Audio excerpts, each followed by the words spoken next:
Morning, lads. Today we're going to talk about the golden age of piracy. That is, piracy in the Caribbean. Okay, before we go any further, I'd like to clear up a few glaring misconceptions about piracy. First, and most importantly, pirates spoke like normal people. I cannot stress this enough. They were almost all British sailors before they were pirates, so they had the same accent as every other Englishman in the 1700s.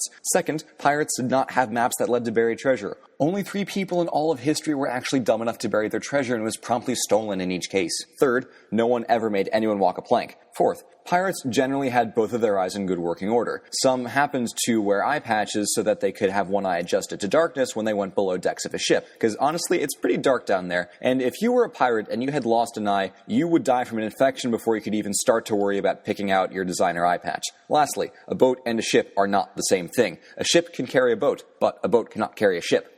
Okay, now that you know that just about everything Hollywood has taught you about pirates is a big fat lie, let's talk history. The precursor to the golden age of piracy was the War of Spanish Succession, which started after a Spanish king died in 1700 and left a power vacuum in Spain with ripples all throughout Europe. The European powers then played out the plot of Game of Thrones, and although there were more parties involved than what I'm about to say, the main action involved the Brits and one half of Spain getting into a tiff with the French and the other half of Spain. This conflict spread from Europe to the New World. In the Caribbean, British, Spanish, and French Navy sailors were going around trying to kill each other, as you happen to do in war. In addition to the Navy, there were a few upright chaps known as privateers. Privateers, as the name suggests, were private sailors who were paid by their respective crowns to kill people with different-looking flags and take their stuff for the good of king and country. The war ended in 1714 with the treaties of Utrecht and Rastatt. Good thing that the war ended, not so good thing that the large amount of sailors and privateers who spent their days pilfering and plundering were now out of a job. Instead of heading back to Europe to get a boring, low-paying job, most of the sailors and privateers stayed put in the Caribbean to have an exciting, high-paying job. These recently unemployed men of action happened to still have their ships, guns, and swords, and weren't particularly keen to part with them. These morally upright gentlemen decided that it was a pretty good idea to keep doing their thing, so as military vessels were now nowhere to be seen, they took to taking stuff from merchant ships and calling themselves pirates. This may come as a surprise to you, but pirates had a nasty habit of taking things that didn't belong to them. In a fortunate twist of fate, a staggering amount of trade between Europe and the New World happened to funnel through the Caribbean. In 1715, a 13-ship Spanish treasure fleet happened to funnel itself to the bottom of the ocean after getting caught in a hurricane off the coast of Havana. This was a particularly good week for pirates. Now that all of the hitherto tragically unclaimed silver now had a loving home in the pockets of pirates, although did they even have pockets back then? They docked at Kingston and went to check out what was on sale at the designer Tri-Corner hat store. However, the governor of Jamaica, who was not keen to let the pirates buy all of the sweet hats for themselves, told them to make like a tree and get the hell out. Jamaica was met by a swarm of scathing Yelp reviews the following week. The pirates, understandably bummed about the hats, set up shop on the mostly abandoned island of Nassau. They inventively titled their pirate republic the Republic of Pirates. The big air quotes here leaders of the republic were Benjamin Hornigold, who was made fun of in high school for his name, and Henry Jennings, who wore tight pants that looked like jeans but weren't quite. The two absolutely hated each other, although, let's be real here, on the bright side, at least the two of them didn't go off and form a triumvirate. Although, should I say triumpirate? No? Okay.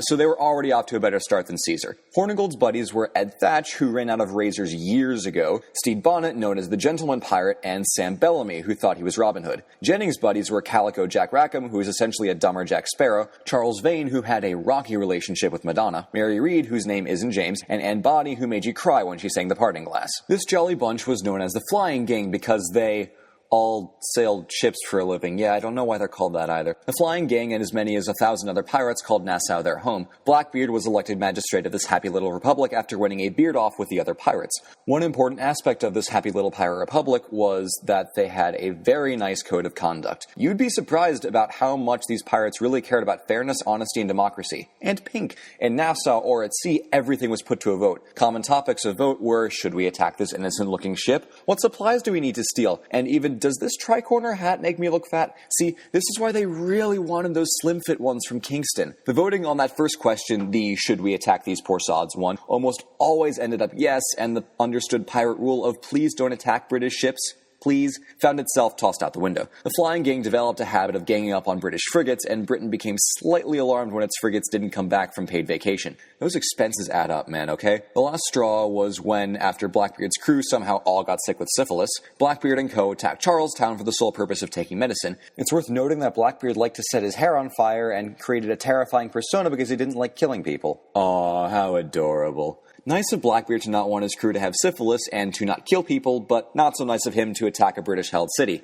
Keen to put a stop to the rowdiness going on over at Nassau, the British appointed Woodes Rogers as governor of the Bahamas to deliver some freshly baked whoop-ass to those meddling kids in the form of a naval blockade and a pardon. The terms of the pardon were turn over all of your money and designer hats to the crown and return to England or be hanged. All but one of the meddling kids in question responded less than amicably. The holdout was Ben Hornigold, who accepted the pardon and then took a job as pirate bounty hunter. This is where things start really going downhill for our merry band of lovable thieves. The rest of the flying gang weren't especially pleased with the arrangement, considering the British brought enough ships with them to blockade a landmass the size of Australia, although I may be exaggerating. Fortunately, or unfortunately, they weren't not pleased for long, because Hornigold rounded up 9 important pirates to be executed by the British. Dick move, Ben. See, this is why they always kill you off in the first Spider-Man movie. Despite this slight massive setback, Charles Vane got the bright idea to set a ship of his on fire and blow up the blockade so he could casually slip out. On his next turn, he rolled a 20, so this impossible plan of his worked, and he and a smattering of other important named characters escaped. Plot armor much?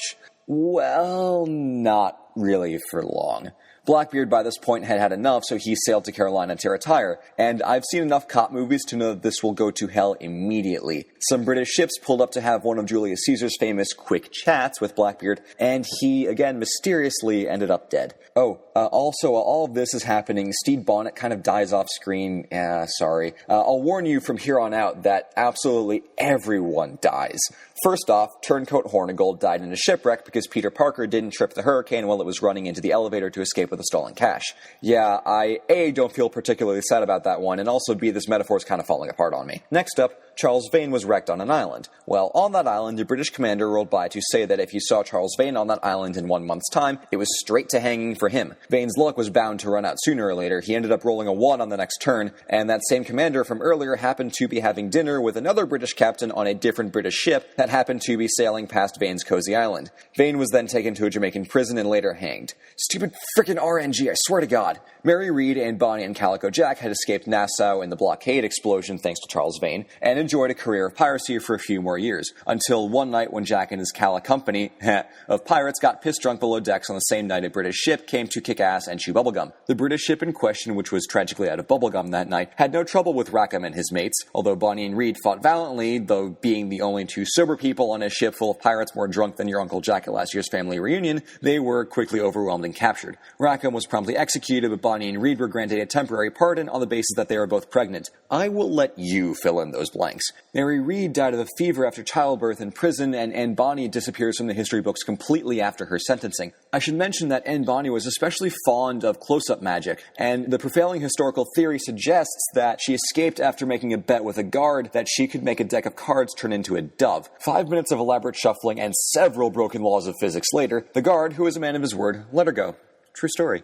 While all of this is happening, this new guy, Bartholomew Black Bart Roberts, who has weird eyes and a very out-of-place Fu Manchu, was off being the most profitable pirate of the era. You don't know who he is because the last part of his nickname is Art and not Eared. It's amazing what branding can do. Mr. Roberts was supposedly stabbed several times by an angry Welshman off the coast of Africa, although historians are dubious of the evidence.